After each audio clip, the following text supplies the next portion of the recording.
Good morning, good afternoon, good evening, everyone. Kevin, Michael, and Bill are here to speak in the next Wasteless World Talks. And this week, we will speak about critical thinking because this is the topic which we touched last week. And I have a discussion during the noontime with another group in another session. And it was quite interesting because we have not been able to define what is critical thinking. So what is your definition? Without looking at Wikipedia, Oxford, or NNN. What is it for you, Bill? My dad used to call it the smell test. So we would, if we were to ask him A or B, he would say, do they both pass the smell test? And the smell test is your gut tells you that something's wrong with this. It's going around the block. It's against what you have learned in some small ways, maybe opinions, but it's the smell test. And he used it on friends or people or facts or decisions at work. It's on decisions. So I'm going to go with my dad's definition. Okay. What about you, Kevin? Because you are the only one who have it in school, probably. No, maybe my children. I would look at it as the analysis of facts. So instead of just accepting facts, you analyze facts. What was interesting, because we started at a discussion, there was a guy from Australia, we globally generally, but he joined me on stage and we realized that we don't know what we are talking about. So we went to Wikipedia, he went to Oxford, and the definitions there are different, but completely different. So the source of information which should serve somehow says the different things than the other one. But then we came to one thing which was interesting, that not a single one of us who has discussed in reality have the ability to learn the critical thinking, obviously, to learn it in school. It was not a topic, it was not a lesson, and it was nothing like that. Maybe it was hidden somewhere, but I came to the name in our discussions. Of course, I have heard it before, but I never thought about it. But it was quite interesting, and we came to the conclusion that the right critical thinking came with age, experience, and this is generally the way you get to the wisdom. So it was quite interesting, and we discussed emotional thinking and so on. So a lot of things, but this age and really experience help to be the critical thinker, or I don't know how to call it. So do you think? Yeah, Bill? Kevin? It's quite in a way, it's also kind of a common sense. I think that you can see now with the discussions going on around the environment. And the fact is that science and data can be used to confuse people. But there is nothing confusing about 75% of the polar ice cap melting this year. That is not confusing. And any kind of critical thinking will help you come to the conclusion that there's a big problem. And so I think a lot of it is, as you get more experience and you just look at something and you can see this cannot be right. So the part of critical thinking is a willingness to challenge what's been accepted in the past. And it has been made more difficult recently with the polarization of thinking, so that if you use critical reasoning and that comes to a conclusion different than the people you are with or are listening to you, then you're open to attack, and that makes people not want to use critical thinking, so that there are actions against critical thinking to keep you from critical thinking? You know, we just, before we started, Kevin, we have a short discussion with Bill, and he is switching his diet to, how it is called? Plant product. So this is an egg, but it has nothing to do with the chicken or with the ham generally. And we came to the discussion with that, how much water is consumed by making one egg or whatever. And I asked Bill, does he think that 1 liter of mineral water, how much water is needed for 1 liter bottle of mineral water? How much water is consumed? This is a question for you, Kevin. I had no idea. Yeah, and 2 liters? I don't know. Because usually you will say, so what do you need? You just put the bottle. It's just water. Yeah. 1 liter to 1 liter. No, 7 liters generally. Yeah. How many gallons of water do you think it takes to make 1 egg? No, I don't even know what a gallon is. A gallon, what is it? 2 liters or 4 liters? I think 2.5, something like that. But I'm not sure. I'm not sure. Something like that. A gallon is this much. Okay. Yeah. And it takes 53 gallons of water to make 1 egg. How many gallons of water do you think it takes to make 1 hamburger? No idea. How many? 10,000. 10,000. Wow. I think maybe gallon is half liter. Maybe it's half. So I'm not sure. We can check it. It doesn't matter. It's a lot of water. So the reality is a lot of water. And you know, I was just recently, I was in 5 factories in 2 days, so doing the audits. 34 hours, so it was really hard days, but majority of the factories are connected to a steel industry. The volume of water, it's unbelievable which is consumed there, because they need to cool things. So there is a huge evaporation because they cool in water. And what is more interesting, and we discussed it before, in my country generally, if you get the bill for the water, you get 3 prices: the incoming water, the outgoing water, and the rainwater. You pay for all 3. You pay even for rainwater, generally for the sewage. So for the wasting of the water, we can say. So you pay 3 prices.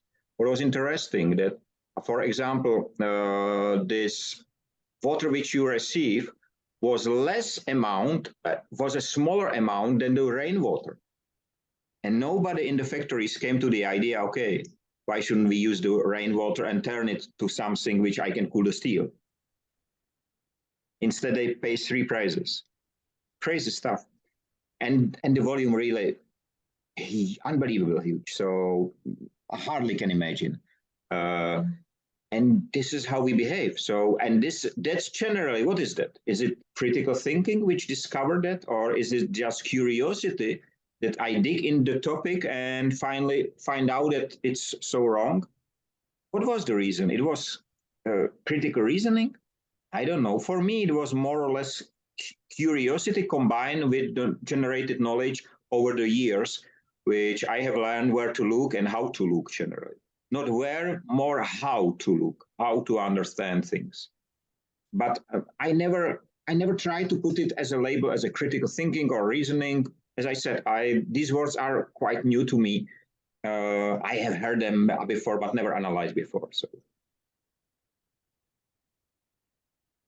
but the fact is that water will be more valuable soon, and it is already now than anything else. So, you could one thing which is generally not considered is the amount of water used by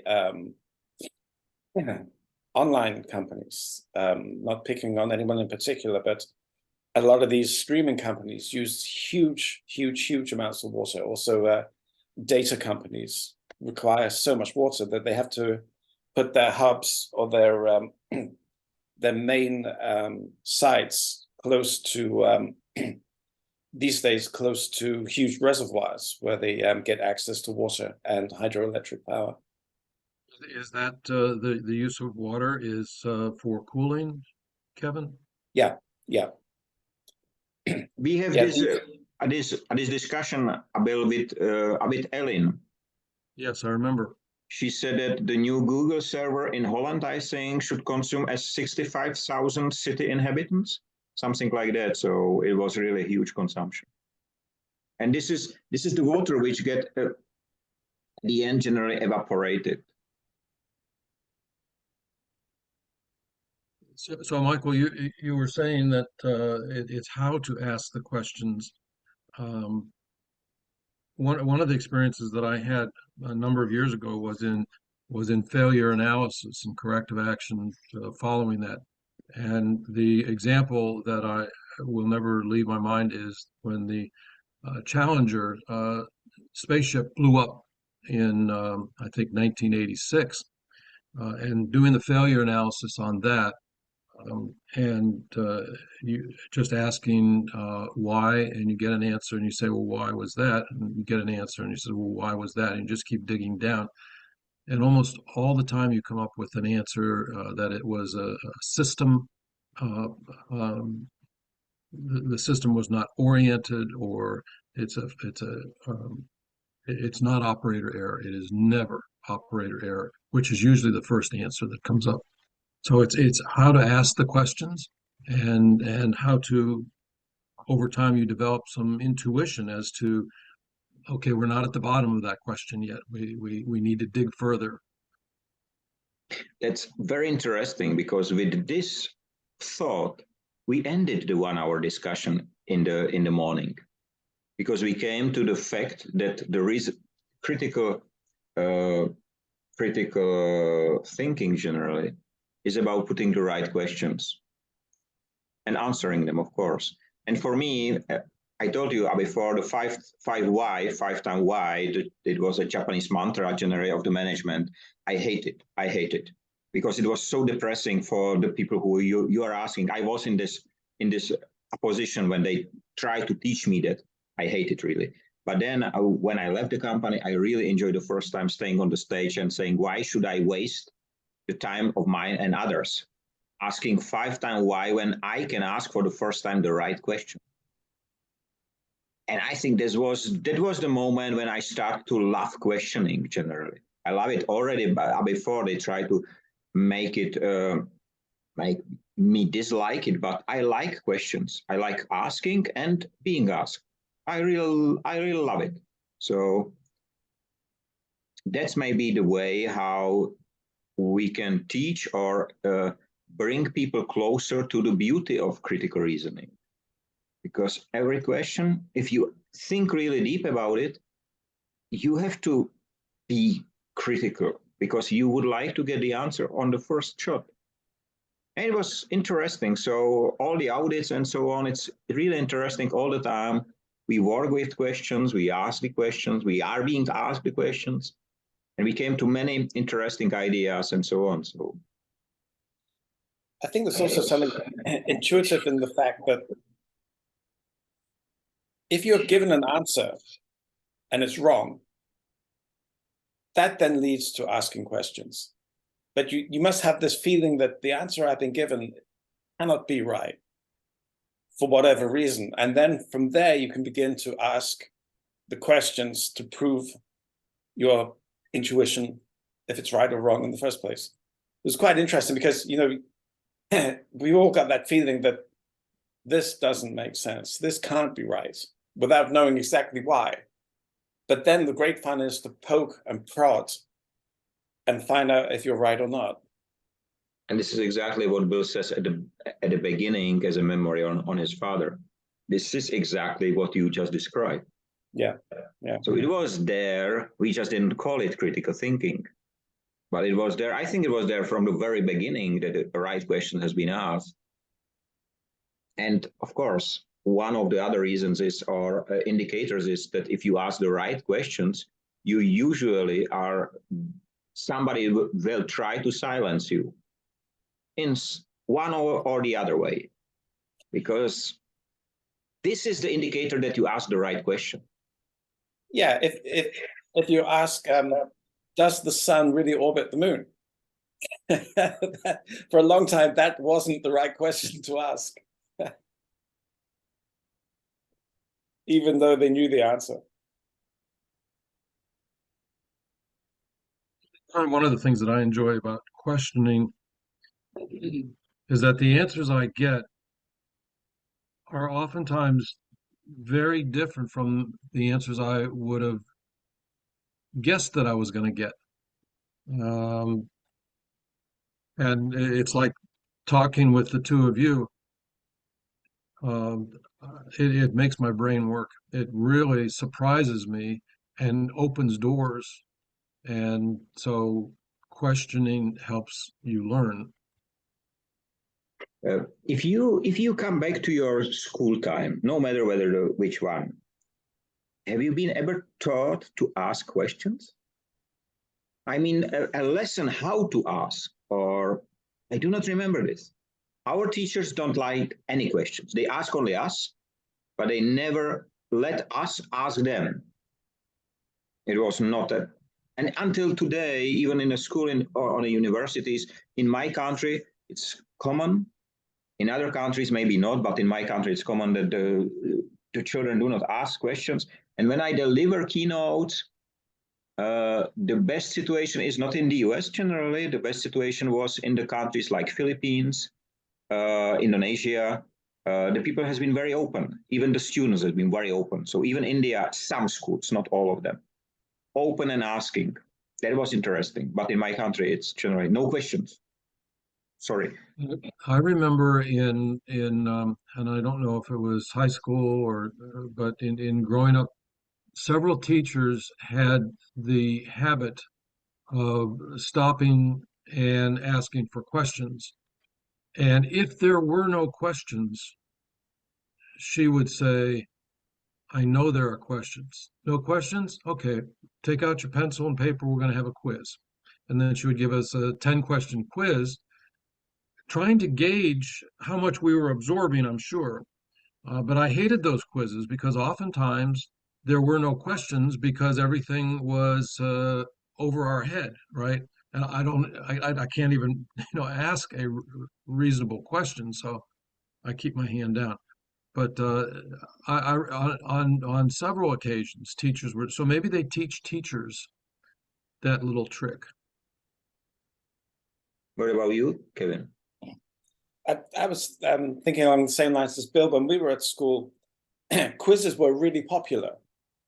So quite often we would have a general knowledge quiz where we all had to ask, come up with questions and then try and score points in teams. And then the team with the highest amassed points was the winner. But they were not fundamental questions. It was just general knowledge question. What is the capital of this country, or what river flows through this land? But nothing. We weren't at all encouraged to question what we were being taught. That wasn't up for. What was interesting in your information was that you've been creating a teams. I never, except over the when we play a football or so something like that. I do not remember a single occasion when in a Czechoslovak Socialist Republic in the schools we have created teams to deliver something. Not a single time. It's interesting. In Denmark, children's they go to examinations in teams. So it's Really?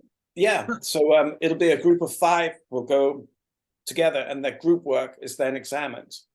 And so it's it's really a collective way of working, which is really a good idea. It is. We had in our laboratory in science class and with laboratories, we would oftentimes have 4 or 5 man teams to do an experiment or whatever. In college, we had teams, research teams, 4 or 5 people to research a particular topic, and I didn't like those because some people did none of the work, and other people did most of the work. So everybody wanted to be on the team with the smart person, and then not do work. So I have a bit of a negative impression on teamwork. I said there has been no teams, but in some way I was wrong. But because you mentioned the biology classes and chemical or whatever, we've been separated in groups, but not because of making groups or work together, but because there was not enough equipment for every single one. Right, right. But it was the only, or the computer. So few computers. I do remember the name. It was IQ 151, and it was really the memory of the computer. We have a special program language, which was called Charles. It was a small robot. You can say go straight, turn left, and so on. So this is how I learned programming, and this is how I end to learn programming, because I never learned more. But nobody used Charles language anymore, which is confusing for me. No, but here we come. So, and we mentioned it several times before that the education system needs to change. Simply, it needs to change. And such a small thing like teaching the people how to ask is very interesting and very simple tool how to deliver the change. On the other hand, if the children start to ask in the schools, the teachers must completely change the way they educate, of course. And this is the biggest issue. And then if we go to politics and so on, and somebody start to ask the questions, you cannot shoot everyone. So, or put behind the bars or in a jail like in the Russia. Yesterday, the decision 25 years for asking the wrong question. So, but then, Mika, this really brings up an interesting point. In the schools I went to, you were judged on your ability to answer questions. But surely it's an equally valuable skill to ask questions. Right. Do you know someone who generally teach to ask questions? If I speak about Simon Sinek or these gurus of whoever, I do not remember that I have seen anyone, I will teach you how to ask questions. I think this will be a good topic for our world tour. You have seen, I have mentioned all 22 biggest stadiums in the world. Unfortunately, nobody except of two of you reflected to that. But I think it will be great. So come in to learn how to ask. It's a great title. Interestingly, the one thing which will force people to ask questions is AI, with things like Chat GTP. I mean, the smarter the question you ask it, the better outcome it will give you. But it requires, and it is going to be extremely hard work to ask it the precise enough questions to get usable results. But this is interesting because we can utilize this for our purpose of the wasteless world generally, and utilize this ability or the intention of the people. Let's do not speak about children, of the people to learn really how to ask. We will not ask. We will not tell them that they need to ask humans. Just question. Ask questions, no matter whom. But that's quite interesting topic, and I'm sure if you will stream it, I'm sure ChatGPT is watching, so somebody will take over. But for us, I think it's you point out really interesting topic. Let's have my daughter is right now finishing the school with this exam. I don't know how it's called, school leaving exam. I don't know. So it's 14 days or 3 weeks. She has special exams, and she is given 30 questions for each of the topic. She must learn all the answers, but she never get a chance to ask. And that's so interesting. That's so interesting topic. I will have a next week, I will be on one not university, on one college in south of the country, I will put the topic on the table because it is so interesting, and I would like to see the reaction of there are great teachers, so I would like to see the reaction of the teachers and of the pupils, and I will not tell you next week because it will be on Thursday, but the week after I will tell you.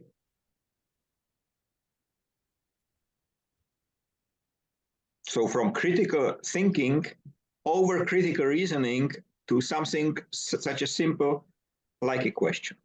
Yeah, critical questioning. And we are back on the truth as diamond. We are on a crystal. Do you know that you can melt salt and make it liquid? You need 400 degrees up to 1500 degrees Celsius, but you can melt salt. It will be really liquid. It increases slightly the volume, and then you can pour it somewhere and it will create a piece of stone, but it's very brittle, so it's very, you can break it easily. But it can be interesting way to use salt because there is too much salt in the world generally, because you make desalination and you make a lot of productions have a salt as a side product. I didn't know it. You will move to Germany. In Germany is the tallest salt hill in the world. It's 200-meter tall from production of potash, if I pronounce it right. And it's really a standard cooking salt. It's making big troubles. So it's a flat land, and there is 200 meters tall hill, completely white. And of course, it damaged the environment and so on, but it's quite interesting. And the question is how a cooking salt cannot be utilized. Why it's there? Everybody of us needs salt when we are cooking. Little more, little less. And there is a hill of salt which nobody is interested in. Do you know why we need salt for cooking? No. Because water with salt in it boils at a lower temperature. So it is actually more efficient to cook with salts. You answered right now a very interesting question of me, because yesterday I came to this salt topic yesterday. So I studied a little bit. You can use it even for solar, in a solar, this heated solar production with the mirrors and so on. You heat it salt generally. But we have 10 minutes left. There was one topic that salt is used in or can be used in a steel production, and exactly for the reason which you just described, because it become faster hot in a way that generally you reduce the time of melting the ice or the steel or so. It was quite interesting. I didn't know about it, and I never combine it, despite learning this. I never combine it with the water that it's salty, it gets faster boiling. That's interesting. I will test it. I will test it. Yeah, it's everyone assumes it is just the flavor, but there is a more scientific reason behind using salt. So interesting. So you have no words, Bill. You eat too much plant-based food probably already.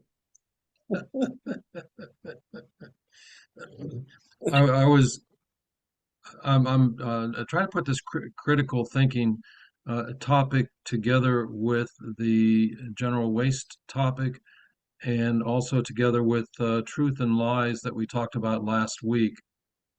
And they all go together some way. I'm thinking that the critical thinking will reduce the waste of time. Probably all the different forms of waste it will reduce, because it'll help us to make things more efficiently.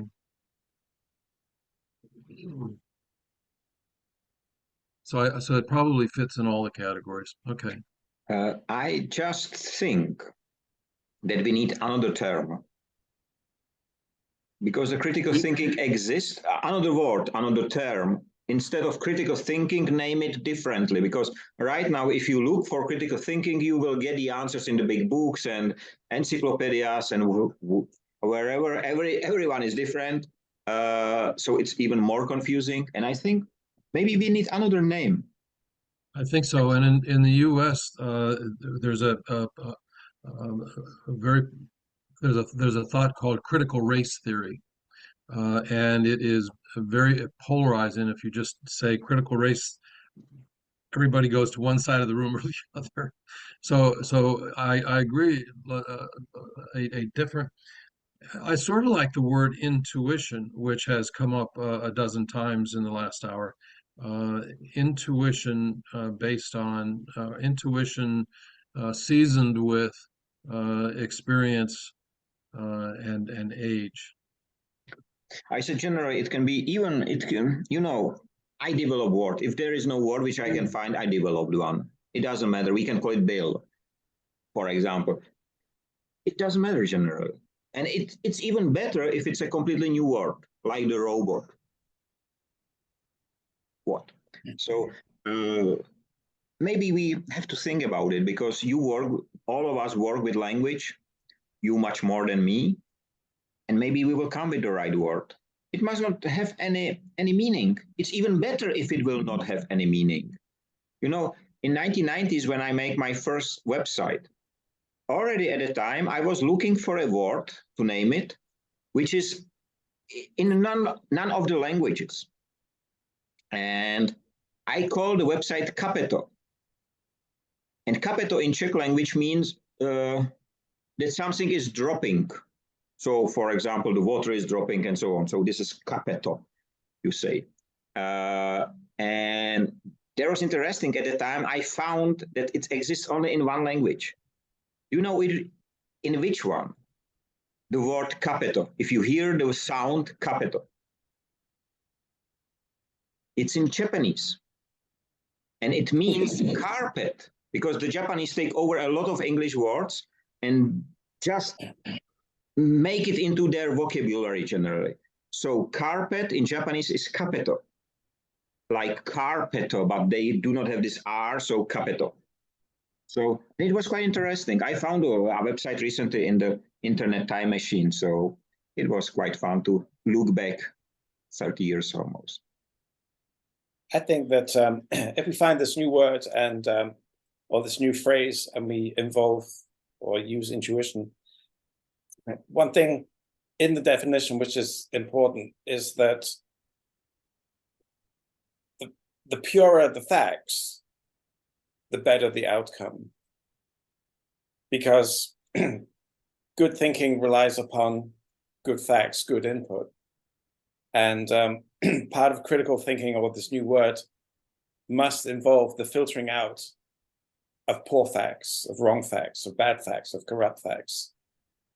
So again, we're getting back towards the diamonds and this idea of purity. On the other hand, I think that it is necessary that it is incorporated in that, the imperfection of the perfection. Because it must not be perfect answer. It's not, it's the answer. It can be clear, visible, like the diamond. And diamond must not be perfect to be perfect generally. And that's exactly the point, to start not to shame. The reason why the Czech students do not ask questions, it's very simple. I will look stupid if I ask bad question. That's here. And it's incorporated from a young age. Don't ask, you ask stupid questions. This is standard sentence of parents. Don't ask the stupid questions. I don't know whether it's in your languages generally, but here it is a standard sentence of parent. And even of the teachers generally. So, well, Michael, if you were raised and educated to not ask questions, what event in your life all of a sudden made you start asking good questions? Because you obviously do. I don't know. Generally, I hated this 5-time why. And I think it's maybe somehow connected. I asked already before, In Japan, when I have lessons in Japan, they call me Mr. Question because I ask every time. And they didn't know that my surname means generally advice. If you translate the surname Rada, it's advice. They didn't know about it. But I think that it was this moment which make it clear to me that it is so important. And then when I stayed for the first time on the stage and I said the sentence, why to ask 5 times why when I can ask for the first time the right question, that was the moment when it really clicked because the audience was applauding and it was great. Because all the people there has been facing for many years this 5 times why and hate it same. Of course, I do understand it can help sometimes, but it really helps because, you know, the right question is very specific. Because you, not the person whom you are asking, you spend more time than the person whom you are asking. Just to think the right question. So it's firstly you. But then, that's When great. you're asking questions, when you're asking 5 times why, oftentimes it's to lead others to the best conclusion. And you may have the best question, but if they've not developed the questions and gone to the next level of questions in their own mind, then they may be less likely to accept the answer that is derived from that. This is why you have to really spend it teaching deep. I was invited a few years ago. I was invited to conferences because I asked questions. I was full hall, and all the time Mike Rada is asking every single keynote, whatever. Because you know, I'd go there not to sit there, have a drink, and talk. No, I come there to learn. And they start the presentation, and I start to write the questions, think about it, and then at the end, after these 10 minutes, I have the right question or 2 or 3. So we have only 1 more minute. So unfortunately, the time is gone. So we will meet again at Google Meet as usually. And I would like to wish everyone have a nice time, free of waste and wasting in all its forms.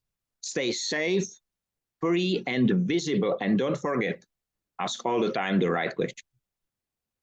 See you later next week. Bye-bye. Bye-bye.